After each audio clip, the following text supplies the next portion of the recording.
Okay, students, so let us start today, and this is going to be uh, the part 2 of the interference. ऐसी कोई भी जो classification है ना वो बुक्स में नहीं होती, लेकिन मेरा ये मानना है कि इंटरफेरेंस का जो टॉपिक है इसको हम दो पार्ट्स में डिवाइड कर सकते हैं, दो बड़े डेरिवेशंस में, इंपॉर्टेंट डेरिवेशंस में। तो पहला तो हमने कल कर लिया है, और जो अभी जो नेक्स्ट है वो मैं अब आपके सामने करने वाला हूँ। सो as per the name of the topic is concerned, I can call it fringe width.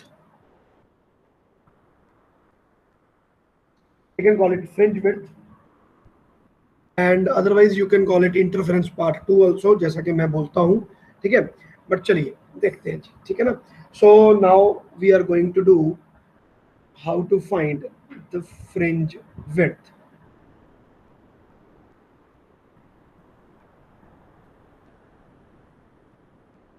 Fringe width. Now,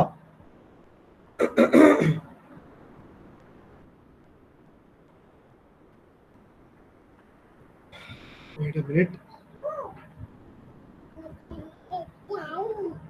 okay, so तो मुझे यहाँ पर पहले डायग्राम बनाना पड़ेगा सारे का सारा फिर से। तो देखते हैं कि फ्रिंज विड्थ का कैसे करेंगे हम। देखो, इंटरफेरेंस का बिल्कुल पुराने वाला डायग्राम ही बनेगा, इसमें there is no major change in that.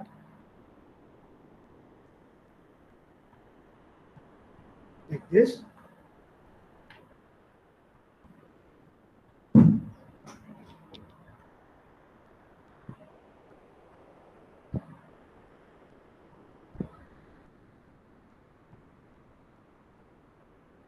Let us say this is our central line, and जो हमारी सोर्सेज है ये दो सोर्स हो गई, ठीक है ना। एक्चुअली में सोर्स तो हमेशा ही एक होती है, ठीक है। तो उसको कोहेरेंट बनाने के लिए हम ऐसा करते हैं, ठीक है। तो यहाँ से लाइट जाएगी, लाइट कैसे जाएगी, ये गया, and the other one will be like this, और सर्टेन डिस्टेंस पर जाकर इनकी रेज जो है वो मीट करती हैं, and I have chosen a very random point here, random point P.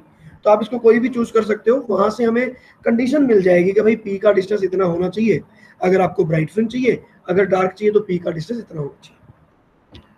लेकिन इस केस में मेरे पास यहाँ पर छोटा सा चेंज है। अब मैं यहाँ पर ये जो डिस्टेंस है ना, इस डिस्टेंस पर कंसंट्रेट करने वाला हूँ, and let us call this y, ठीक है ना। तो बाकी डिस्टेंस को तो मैंने x बोला था, let me call this distance as x। x का मतलब है जो पाथ डिफरेंस मेरे पास क्रिएट होगा, एंड वही पुरानी कंडीशन के तहत चलते हुए I can say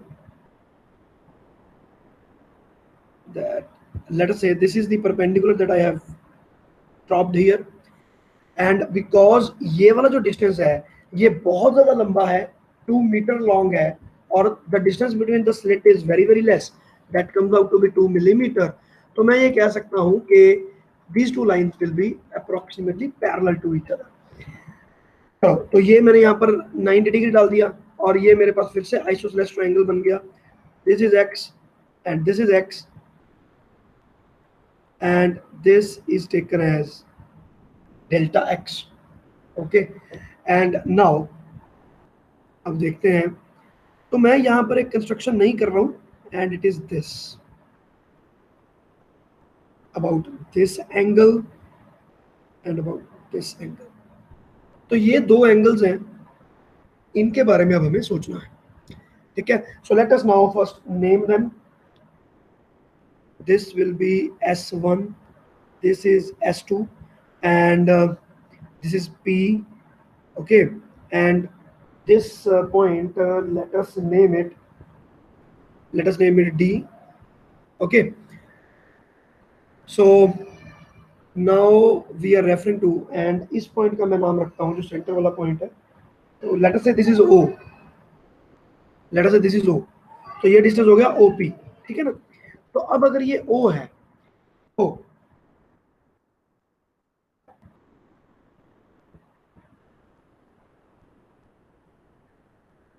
consider triangle S1 S2T and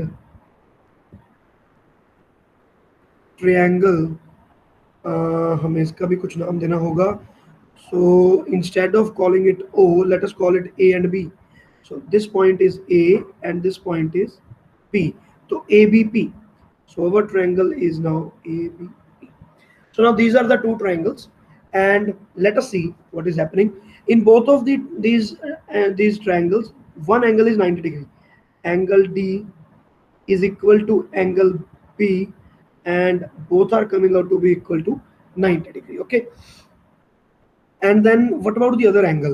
अब देखो ये दो जो ट्रायंगल है, ऑब्वियसली जो ये वाला ट्रायंगल है ये बहुत छोटा है साइज में और ये वाला ट्रायंगल बहुत बड़ा है साइज में, तो obviously these two triangles are not congruent with each other, but they can be similar. तो सिमिलर का मतलब है कि इनके एंगल्स जो हैं सारे के सारे सेम होने चाहिए. तो उसकी कंडीशन होती है हमारी ट्रिपल ए सिमिलैरिटी रूल, अगर आपको याद है. तो उसको हम कैसे फाइंड करेंगे यहाँ पे. तो डबल ए भी अगर आ जाए तो ट्रिपल ए अपने आप ही बन जाएगा. तो दो एंगल को मुझे इक्वेट करना है, तो ये वाला एंगल और ये वाला एंगल दोनों इक्वल हैं 90 डिग्री, और ये वाला एंगल और ये वाला एंगल मुझे एक्चुअली में इक्वल करवाने हैं. तो जो तीसरा एंगल बच जाता है they should obviously come out to be equal. देखते हैं कि कैसे आएंगे. तो यहाँ पर एक बड़ी तगड़ी एजम्पशन है बेटा, इसको ध्यान में रखना है आपने. So this angle and this angle, these two angles I am considering. So अब देखो ये जो लाइन मेरे पास बन रही है ऑरेंज कलर में और ये जो लाइन बन रही है, they are almost parallel to each other, almost parallel to each other.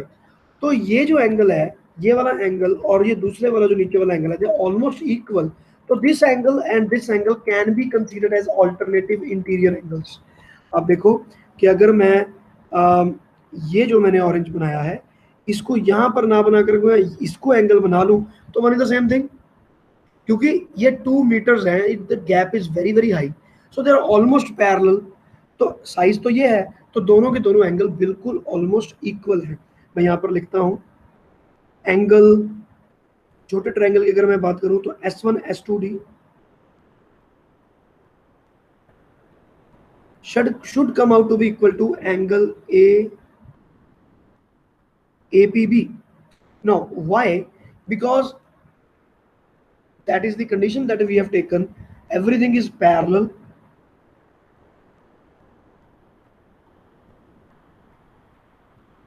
The rays are almost parallel, and so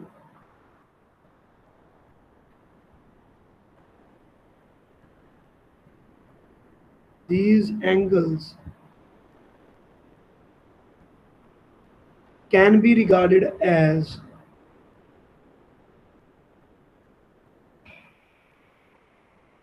alternate interior angles. तो ये alternate interior angle बन गए और ये दोनों एंगल्स हमारे इक्वल हो गए. तो this angle and this angle, both angles can be treated as same. तो अगर ये दोनों एंगल सेम है तो ये दोनों ट्रायंगल्स हमारे सिमिलर हुए.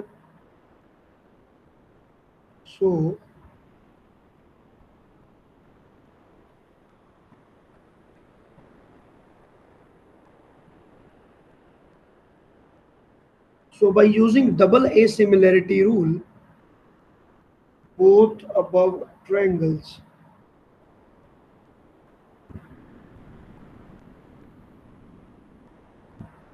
both of the above triangles are similar. तो ये दोनों के दोनों जो ट्रायंगल है वो सिमिलर हो गए. Hence these two angles will be equal to each other. Hence the angle S2 S1D will be equal to the angle PAB, and let us assume it to be angle theta. तो ये angle मैंने theta मान लिया, जो orange colour में मैंने show किया है. This angle is theta and this angle is theta. So both of these angles are now theta. Okay, and this small distance is D. तो ये A को मैं यहाँ से हटाकर यहाँ लिखता हूँ, and this distance is small d.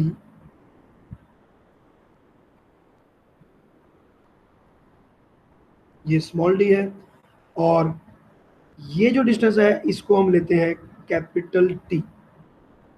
The bigger distance capital D and this is small d. Okay, चलो जी, तो अब हम स्टार्ट करेंगे। So now we actually want to find the expression for y, और वहीं से हमारी सारी गेम शुरू होनी है। तो ये हमारी जो सबसे पहली assumptions थी, इनको मैंने एक्सप्लेन कर दिया बेटा आपको कि why these two angles are equal. Definitely there is an assumption but it is a safe assumption क्योंकि डिस्टेंस बहुत ज्यादा है। चलो जी, तो अब यहाँ पे let me take sine theta.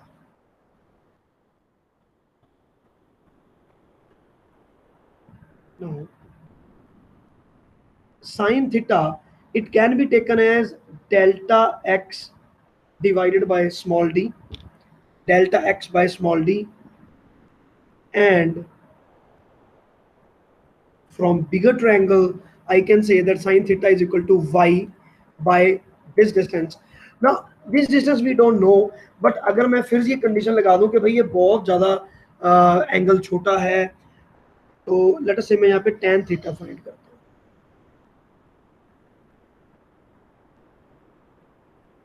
So tan theta will be equal to y by d। तो अब यहाँ पर पैरा एक्सियल वाली कंडीशन फिर से लगाएंगे। These angles are very small,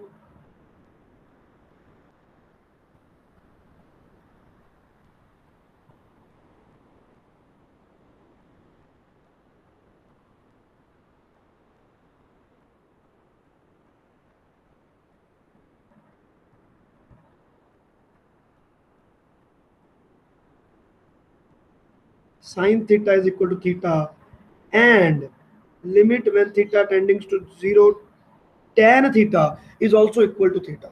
So both of them are equal, so sin theta can be equated with tan theta.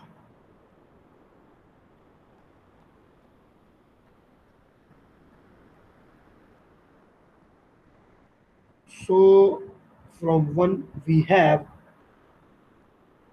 delta x by d is equal to y by capital T. So we want to solve it for y. So y will come out to be equal to capital D by small d into delta x. So instead, delta x, we have to write delta x, no problem. Delta x. So this is the relation that we were actually searching for. तो ये बन गया आपका, ठीक है ना। तो y आपकी हो गई, इसको मैं बोल सकता हूँ position. So y can be said that it is the position of the fringe, कि कहाँ पर हमारे पास आएगा, यहाँ पे इस स्क्रीन के ऊपर। तो अब मेरे पास मैक्सिमा और मिनिमा की कंडीशन है डेल्टा x के ऊपर, कि डेल्टा x अगर n लैम्डा के बराबर होगा तो मेरे पास वहां पर n2 लैम्डा के बराबर होगा, तो मेरे पास वहां पर मैक्सिमम आएगा। सो let us find the height of the maxima.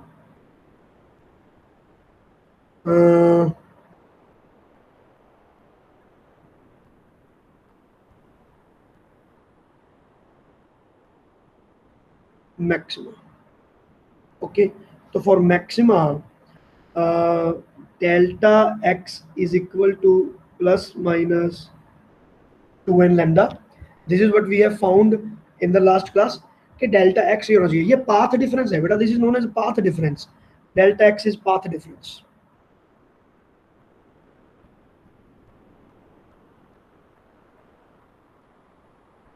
तो भाई दो वेव्स जो मेरे पास आ रही हैं उनके पाथ में कितना डिफरेंस है, उसको लैम्डा पे डिवाइड करके आपने फाइंड कर लिया कि कितनी वेवलेंथ आपकी क्रॉस हो गई। तो basically that is what is happening. तो यहाँ पर डेल्टा एक्स की वैल्यू आ गई, सो y comes out to be equal to d by small d, obviously plus minus आगे आ जाएगा यहाँ पे। तो डेल्टा x की जगह पे मैं लिखूंगा 2n लैम्डा। तो ये मेरे पास y की कंडीशन यहाँ पर बन जाती है। वेट अ मिनट, सॉरी, 2 नहीं आएगा यहाँ पे, वेवलेंथ तो एक ही है ना, this is my mistake, sorry, this is an lambda. तो ये यहाँ पर मेरे पास एन लैम्डा आ गया, ठीक है। So this has become the condition for the maxima. तो मैं यहाँ पर जो काउंटर है वो कहाँ से स्टार्ट होता है, तो n is equal to 0, y will be equal to 0, तो 0 हाइट आ गया। So this is known as central bright fringe. But इसमें n इज इक्वल टू 1 नहीं है, n इज इक्वल टू 0 है। सिमिलैरिटी हमें स्ट्राइक करनी है, दैट इज वाई हमने ये वाली चीज ऐसे किया है। तो y is equal to T lambda by small d, obviously plus minus का मतलब क्या है, ऊपर और नीचे, सेंट्रल फ्रिंज के ऊपर और नीचे दोनों तरफ मेरे पास ब्राइट फ्रिंज आएगी, तो the distance will be this, so this fringe will be called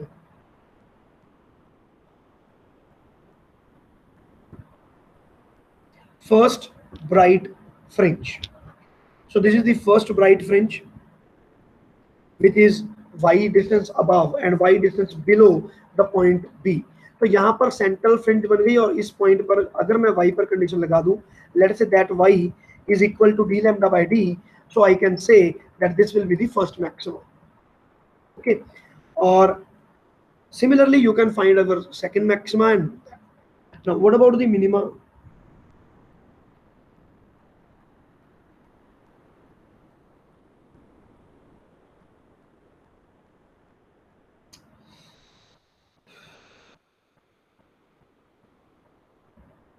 मिनिमास, तो मिनिमा के लिए मेरे पास कंडीशन है कि delta x should be equal to 2n-1 into lambda by 2.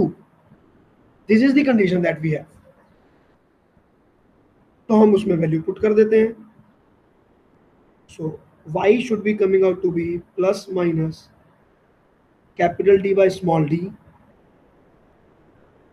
2n-1 into lambda by 2. ठीक है ना, 2n-1 into lambda by 2. So this will be the distance for dark fringe or the minima.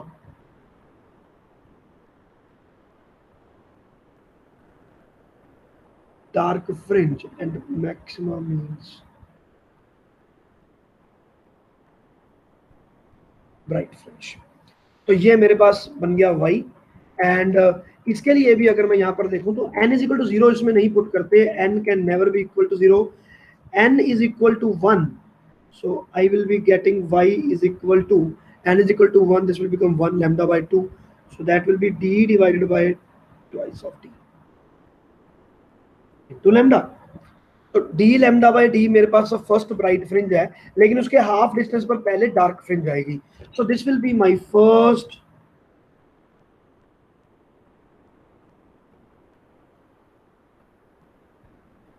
dark fringe. So this is first bright fringe, this is first dark fringe. So n is equal to 1, n is not equal to 0, n can not be equal to 0 बेटा, इस बात को आपने याद रखना. तो सबसे पहले मेरे पास बनेगी ब्राइट फ्रिंज. तो ये किस तरह का डायग्राम बनेगा, जब मेरे पास फ्रिंज बनेगी, so how will it look like? Let's say this is the center,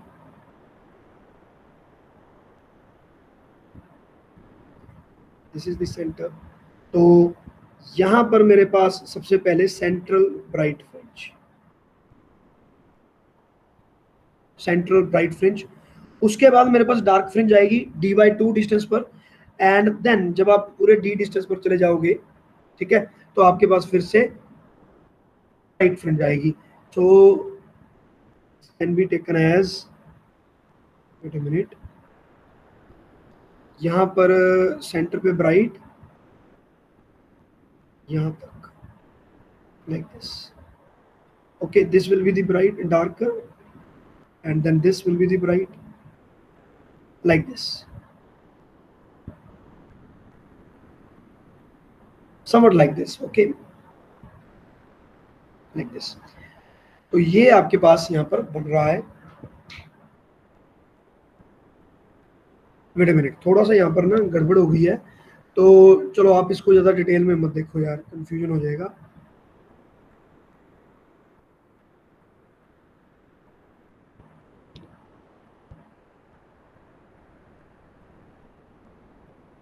यहाँ पर मैं सेंट्रल फ्रिंज बनाता हूँ. वेट अ मिनट बेटा, I will just take 2 minutes और आपका ये सारा काम हो जाएगा.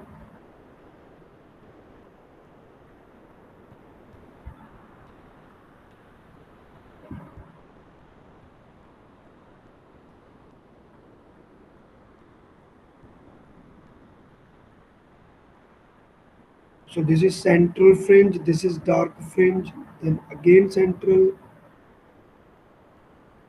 again dark, then it will be like this. ठीक है ना.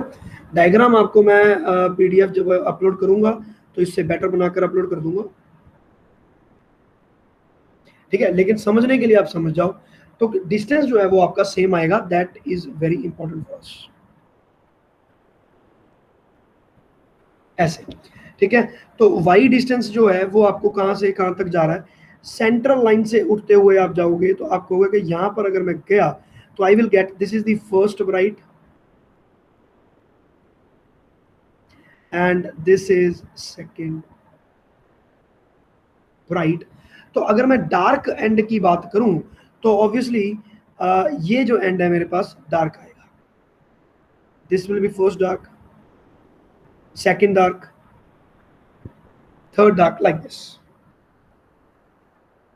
ओके, तो आप यहां पर देख सकते हो कि अगर मैं फर्स्ट डार्क की बात करूं तो एन को 1 पुट किया, अगर मैं एन को 2 पुट कर दूंगा तो वो 3 हो जाएगा, ये हो जाएगा एन को 2 पुट किया 4 - 1 3, तो 3/2 विल बी 1.5, तो 0.5 is this distance and 1 distance will be this. तो यहां पर आपकी डार्क फ्रिंजेस बनने लगेंगी intermittently, so these are the dark fringes. ठीक है जी, so now we will find point number 3, the fringe width.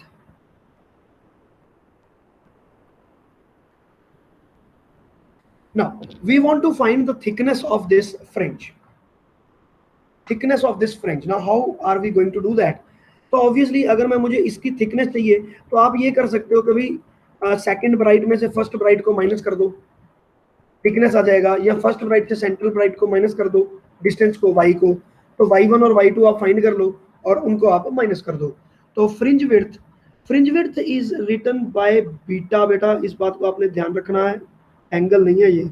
So beta will be equal to yn minus y of n minus 1, तो y of 1 minus y of 0 आप कर सकते हो, y of 2 minus y of 1 आप कर सकते हो, आप anything you can do it. So let us start. तो this is y1 which is written in front of you, ये रहा, सॉरी ये रहा y1, तो ये मेरे पास आ गया d lambda by small d, and central fringe के लिए ऑब्वियसली हम 0 लेते हैं, so this is coming out to be d lambda by d, a very important formula for fringe width.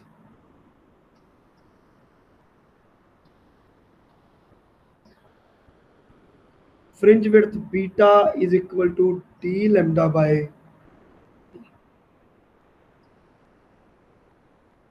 d lambda by d. This is fringe width. ये चीज है जिसको हमने फाइंड करने के लिए इतना कुछ किया है ना। तो अब ये आ गया फ्रिंज विड्थ, तो आप यहाँ से देख सकते हो कि फ्रिंज विड्थ तो एक कांस्टेंट वैल्यू है, d capital D the distance between two screens, small d the distance between the slits that was 2 millimetre, और लैम्डा आप कोई भी वेवलेंथ चूज कर सकते हो, मोनोक्रोमेटिक आपको लेनी पड़ेगी, मतलब पर्टिकुलरली वन वेवलेंथ आपको चूज करनी होगी, वो आपने चूज कर ली। तो फ्रिंज विड्थ आपके पास एक कांस्टेंट टर्म आता है, सो this is not depending on anything, ठीक है ना, सो इट्स कांस्टेंट। तो मैं यहां पर लिख सकता हूं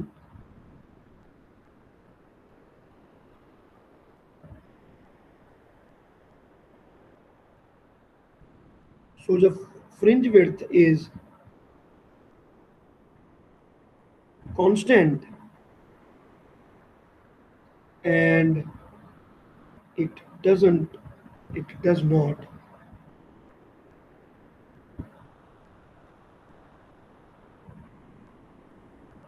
depend upon anything. Yes, it definitely depends on d and this and lambda, ये बात बिल्कुल सही है, लेकिन ये तो कॉमन सेंस वाली बात है, इसके ऊपर नहीं मैं सारी चीजें लिखने वाला, टाइम इतना बहुत ज्यादा टाइम लगेगा उसमें कि कैपिटल डी जो है वो आप वेरी कर लो जी, स्मॉल डी वेरी कर लो, लैम्डा वेरी कर लो, वो तो पता ही है, तो वो नहीं हम करेंगे, वो आगे नेक्स्ट वाले पॉइंट्स में हम देखेंगे, नॉट नाउ। तो फिलहाल हम ये कह सकते हैं for one particular wavelength and for one particular apparatus the fringe width will be constant. तो ये जितनी विड्थ मेरे पास यहाँ पर बन रही है ये सारी की सारी मेरे पास कांस्टेंट फ्रिंज विड्थ ही बनेगी, तो इनकी सबकी विड्थ जो है that will be same. Okay, तो इसके बाद हमारे पास सब कुछ पॉइंट्स हैं which are important for us to note, देख लेते हैं।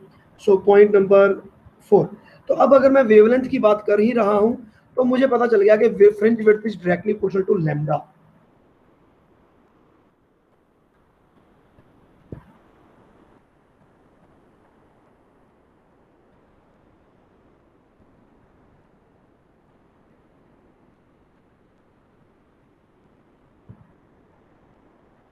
Fringe width is directly proportional to lambda. तो ये लैम्डा आ गया, ठीक है।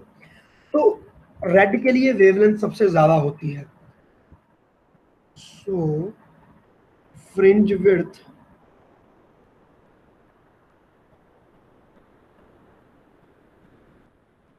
For red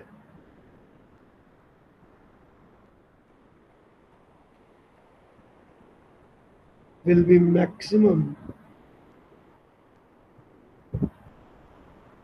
while for violet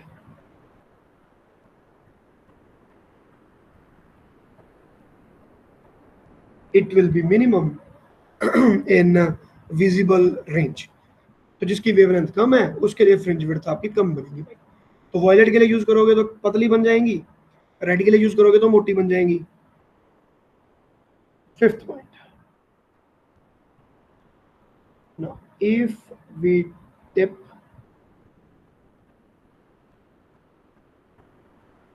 the complete apparatus in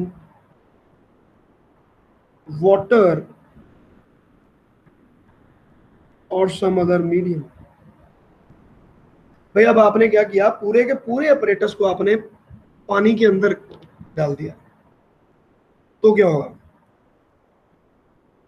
होना क्या, हमारे पास फ्रिंज विड्थ का ये रहा कैपिटल डी और स्मॉल डी में हमने चेंजेस की नहीं, तो लैम्डा में चेंजेस हो जाएंगी। तो हमें पता है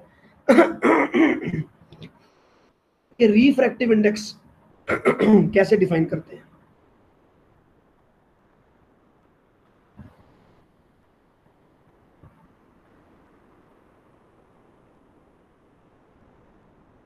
mu is equal to c by v, और you can say it will be lambda not by lambda, क्योंकि जो वेवलेंथ है वो आपकी चेंज हो जाएगी, वो आपकी वेवलेंथ कम हो जाएगी, और लैम्डा नॉट आपके पास वेवलेंथ ज्यादा होती है हवा में, और जब वो पानी के अंदर चले जाते हैं तो फ्रीक्वेंसी रिमेन्स द सेम। तो C is equal to lambda into frequency, तो आप यहाँ से देख सकते हो कि फ्रीक्वेंसी रिमेन्स कांस्टेंट, तो C is directly equal to wavelength. तो ये वाला रिलेशन बन गया। तो यहाँ से मैं फाइंड कर सकता हूँ कि भाई जो मेरा नया लैम्डा होगा that will be actually equal to lambda naught by mu। So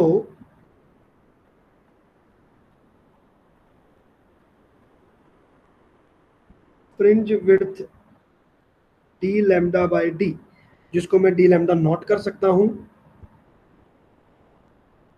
तो बीटा डैश मतलब जो नया बनेगा वो मेरे पास बनेगा capital D by D, lambda naught will be divided by mu, the refractive index। So I can say that this will be equal to beta by mu। छोटा सा फार्मूला आपके पास बन गया, beta dash is equal to beta by mu. कोई बहुत ज्यादा महत्वपूर्ण फॉर्मूला नहीं है, इसलिए मैं इसको रेड कलर में नहीं बना रहा हूँ बॉक्स नहीं बना रहा हूँ, ऑरेंज कलर में मैंने बना दिया, जस्ट एक कंक्लूजन आपको दिखाने के लिए कि भाई ये चीज है याद रखेंगे फ्रिंज विड्थ हमारी कांस्टेंट रहती है, वो इतनी ही रहेगी। अगर पूरे अपरेटस को मैंने पानी में डिप कर दिया तो fringe width will be divided by mu, the refractive index that we are using। Okay, so there is only one thing left in this, and we are now going to complete this thing, that thing in our next lecture। एक छोटा सा point और बनाना है, presently मेरी next class का time हो गया, so I need to go, and till now I believe we have completed all the part। छोटे छोटे से ऐसे पॉइंट्स रह गए हैं, दो चार और, वो पॉइंट्स मैं आपको नेक्स्ट लेक्चर में करवा दूंगा। So with this, I am saying goodbye to all of you. Bye.